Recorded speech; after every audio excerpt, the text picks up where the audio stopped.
Rain fell gently on the small town that morning, soft enough to blur the edges of the world.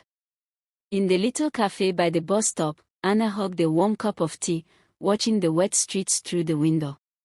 People hurried past, faces set, lives moving forward, but her own heart thumped loudly, every beat echoing the storm inside her. She had been waiting for Daniel for nearly 20 minutes, each creak of the door making her lift her eyes, hoping. When he finally walked in, she forced a smile, though her chest ached. Daniel slid into the chair opposite her, avoiding her gaze.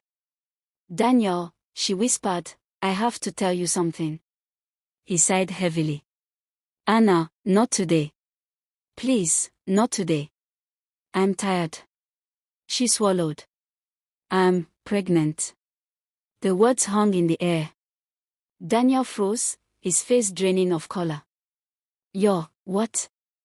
"I'm pregnant," she repeated, voice trembling. "I found out last week. I didn't know how to tell you." Instead of reaching for her hand, instead of asking if she was okay, Daniel leaned back as if the words had pushed him away. "This cannot happen, Anna. You know I'm not ready. We both have plans. We can make it work," she said softly. "It's our baby." Daniel's voice grew sharp, tight with fear and anger. "You have to remove it." Anna's stomach twisted. "Remove?" "Daniel, this is a life." "I don't care," he hissed. "I can't have a child now. You must do it." Tears poured in her eyes. She reached across the table. He pulled away. "Daniel, please, don't do this." He stood abruptly, slinging his bag over his shoulder.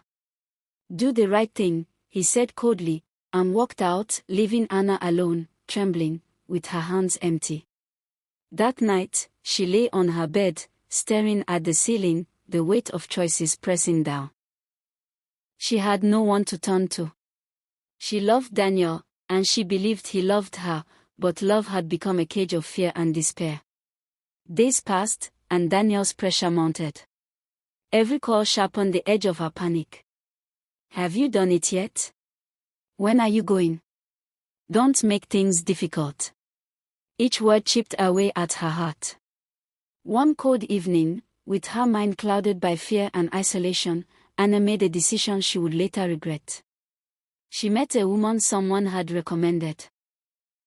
A promise of a quick, easy solution.